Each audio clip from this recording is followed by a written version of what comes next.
देखिए इधर इसमें नोट में लिखा गया है, ठीक है। जो फर्स्ट जो क्वेश्चन है इसमें नोट में लिखे हैं, क्वेश्चंस नहीं बोलेंगे, इसको नोट्स में हम लिखवा दिए, ठीक है। देखिए नोट्स वाला बहुत इंपॉर्टेंट होता है जी, याद कीजिएगा बढ़िया से उसको। देखिए नोट में दिया है कि भाज्य संख्या में गुणनखंडों की नवीनतम संख्या। नवीनतम के मतलब होता है सब, देखिए सब भौसे पर आधारित है, और जितना जो बोला जा रहा है सब शब्दवे के खेल बाए में, ठीक है। पूरा शब्दे के खेल है। जो मुंह से एगो शब्द निकालती हैं तो यह शब्द से जूतो बचता है, और यह शब्द से इज्जत भी मिलता है, बात है ना। तो देखिए भाज्य संख्या में गुणनखंडों की नवीनतम, यहाँ नवीनतम बोला है नहीं, शब्द है नवीनतम, तो नवीनतम का मतलब होगा, ये पूरा क्वेश्चन में के चेंज कर दिया, पूरा की अकेले चेंज कर दिया। नवीनतम मतलब कि सबसे कम, सबसे छोटा, ठीक है। नवीनतम संख्या 3 होती है, याद रखिएगा कि भाज्य संख्या में गुणनखंडों की नवीनतम जो संख्या होती है 3 होती है। जैसा कि हम बताएं नवीनतम, उसमें 3 गो अभाज्य गुणनखंड निकल रहा था, 3 गुणनखंड आ रहा था, नहीं आ रहा था अभाज्य संख्या उसको बोलिए, या उसको यौगिक संख्या बोलिए, पता है ना। चलिए अब देखिए यहाँ पर अगला जो है आप लोगों का जो ये हेडिंग है सह अभाज्य संख्या के बारे में। तो सह अभाज्य संख्या सुनिए, इसमें प्रश्न बनाया गया है कि सह अभाज्य संख्या किसे कहते हैं। पहले परिभाषा जानिए कि इसका परिभाषा क्या होता है। देखिए सह अभाज्य संख्या वैसी दो संख्याएं, जब भी इसमें बात किया जाएगा तो दो ही संख्या को लेकर के बात किया जाएगा, सिंगल संख्या को लेकर के बात नहीं किया जाएगा, क्योंकि सिंगल पे चलबे नहीं करेगा।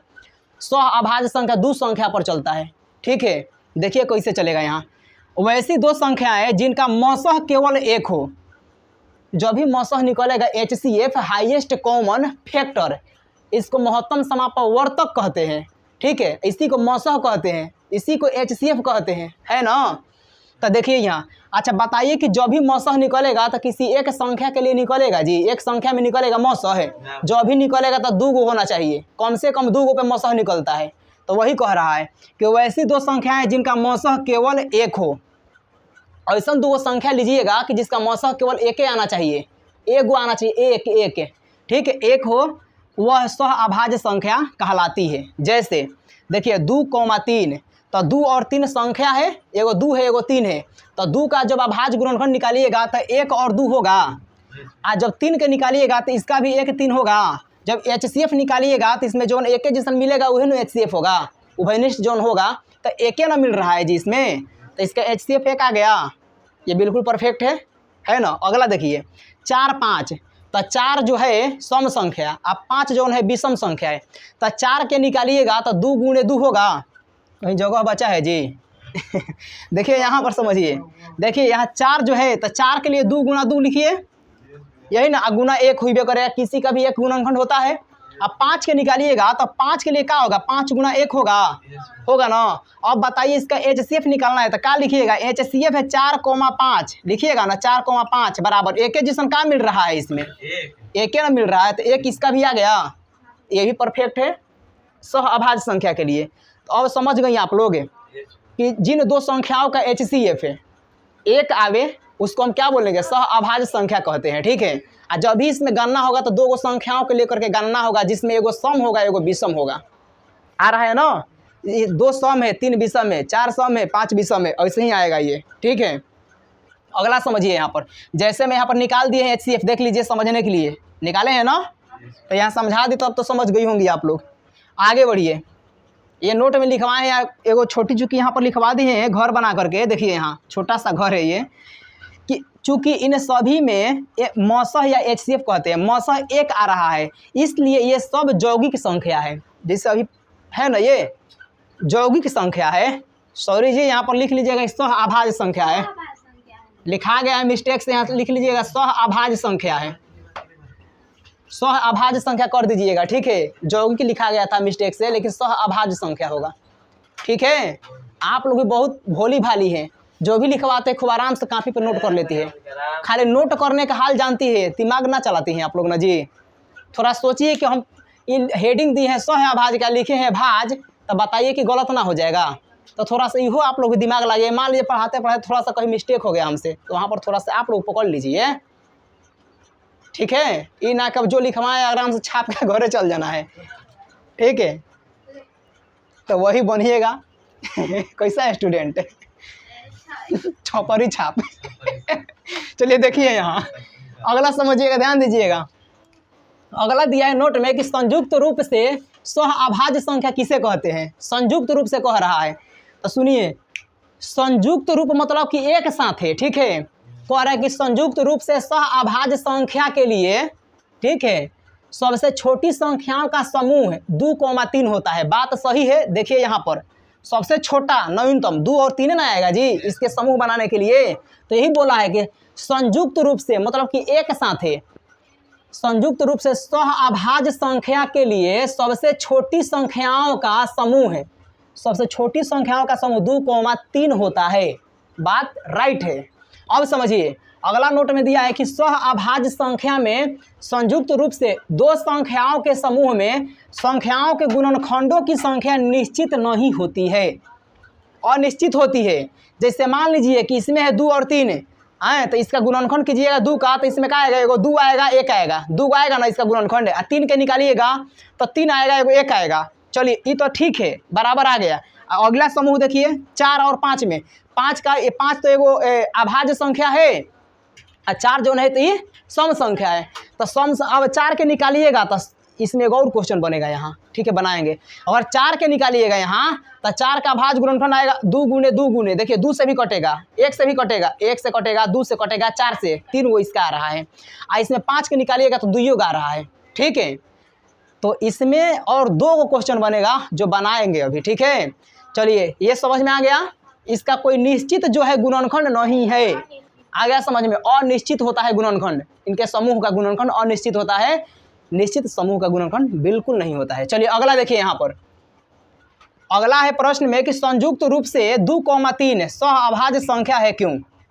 कारण बता रहा है, कारण बताइए काहे है। कह रहा है कि संयुक्त रूप से 2,3 सह अभाज्य संख्या का रूप है क्यों। देखिए यहाँ पर लिखे हैं कि संयुक्त रूप से 2,3 सह अभाज्य संख्याओं का रूप है क्योंकि 2,3 का अभाज्य गुणनखंड में HCF जो है 1 आएगा। इसका HCF क्या आएगा भाई, अभाज्य गुणनखंड नहीं लिखिएगा तो बहु चलेगा, ठीक है। खाली इतना लिखिएगा ना कि 2,3 सह अभाज्य संख्याओं के रूप में, ठीक है, रूप है क्योंकि इन दोनों का HCF 1 आ रहा है, ठीक है। लेकिन ये लिखना पड़ेगा कि अभाज्य गुणनखंड जो है अभाज्य गुणनखंड में निकालिएगा ना, अभाज्य गुणनखंड करके ना निकालिएगा जी, सह अभाज्य दिया है तो। आ गया समझ में। नहीं तो खाली कहिएगा कि इसका जो है HCF 1 आएगा, ठीक है, नहीं इसमें चल जाएगा, ठीक है। ये वो अभाज्य कैसे बनेगा, अभाज्य नहीं बनेगा। अभाज्य संख्या में क्या होता है ना, उसमें 2 ही वो अबे करता है गुणनखंड, 3 वो नहीं आएगा, 2 आएगा। और उसमें एक संख्या को लेकर के अभाज्य संख्या दिखाना होता है, दिखाना होता है ना। क्यों सह अभाज्य संख्या में इसमें देखिए 2 को संख्या लेकर के इसको बनाया जा रहा है, देखिए संयुक्त रूप से है। बाकी सब संख्या में 1 गो उसका समूह थोड़ी बनता है, समूह में बताएंगे हम, उसको परिभाषा देंगे नहीं। केवल यही एक संख्या है जिसको हम समूह में परिभाषा दे रहे हैं। 2 संख्या के लेकर के देखिए 2, 3, 4, 5 नहीं। एक और क्वेश्चन यहाँ पूछेगा कि बताइए कि जो सह अभाज्य संख्याओं का समूह होता है, ठीक है, तो उनमें किन 2 संख्याओं उनमें किन 2 संख्याएं होती है। तो एक होती है सम संख्या, एक होती है देखिए विषम संख्या। तो है यहाँ कह सकती है यहाँ पर कि सम और अभाज्य दोनों है। देखिए सम संख्या अभाज्य है, यहाँ पर 3 अभाज्य नहीं है जी, भाई अभाज्य नहीं है, सब अभाज्य है ना, जो स्वयं और 1 के अलावा अन्य किसी भी संख्या से विभाजित नहीं होगी। देख लीजिए यहाँ पर ये भी क्वेश्चन बनेगा, सबको ध्यान में रखिएगा। आगे बढ़ते हैं, देखिए यहाँ ये तो हो गया इसका। अब अगला समझिए, यहाँ पर आगे क्वेश्चन में दिया, नोट में दिया है कि सह अभाज्य संख्याओं के प्रत्येक समूह में सम और विषम संख्याएं होती है। ये भी ठीक है, तो सम विषम तो संख्या होबे करती है, लेकिन कह दे कि सम और अभाज्य संख्या मौजूद होती है, तो इहो मारिएगा, दोनों होगा जब भी होगा इसके समूह में। देखिए जो 2 है, ये भी क्वेश्चन एक और बनेगा कि अभाज्य संख्याओं का एक कौन सा ऐसा समूह है जिसमें दोनों संख्याएं अभाज्य हैं, 2 और 3 है। देख लीजिए, देख लिए क्वेश्चन इस तरह से गुमराह कर करके क्वेश्चन जो है एग्जाम में पूछा जाएगा आप लोगों से। इस तरह से अगर क्वेश्चन पढ़ लीजिएगा ना, पूरा खखोर के पढ़िए इसको, कहीं भी जाइए दिक्कत नहीं होगा, ठीक है। क्वेश्चन जब पढ़िए तो पूरा उसके उर्जी पुर्जी पढ़िए, नहीं तो मत पढ़िए, नाम वाला पढ़ाई मत कीजिए भाई ऐसा पढ़ाई कीजिए कि हमको हर जगह जो है काम आ जाए, कहीं पर दिक्कत ना हो, हमको कहीं भी दिक्कत ना हो।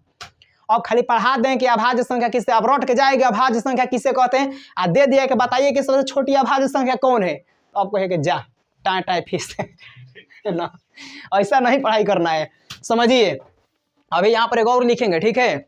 अगला जो है कि क्या प्राकृत संख्याओं के समूह में शून्य को शामिल करने पर संख्या बदल जाएगी, तो ऑप्शन ए में दिया है हाँ, पूर्णांक बन जाएगी। पूर्णांक कहियो नहीं बनेगी। पूर्णांक संख्या जो होता है, तो पूर्णांक संख्या जीरो सहित धनात्मक और ऋणात्मक संख्याओं के समूह को पूर्णांक संख्या कहते हैं। आ गया समझ में। और दूसरा जो बी नंबर में दिया है, कह रहा है कि नहीं सम संख्या बन जाएगी। सम संख्या कहियो नहीं बनेगी, ठीक है, क्योंकि जो प्राकृत संख्या के समूह है पूरा, ठीक है, तो उसमें जानते हैं उसमें समूह है विषमोह है, उनमें को प्रकार के संख्या है, कोई ठीक ठाक नहीं है, वो कहियो नहीं होगा, ठीक है। एगो सिंगल नहीं ना कह रहा है जी, समूह में पूछ रहा है। अगला दिया है सी नंबर में कि हाँ पूर्ण संख्या बन जाएगी, ये बात राइट है।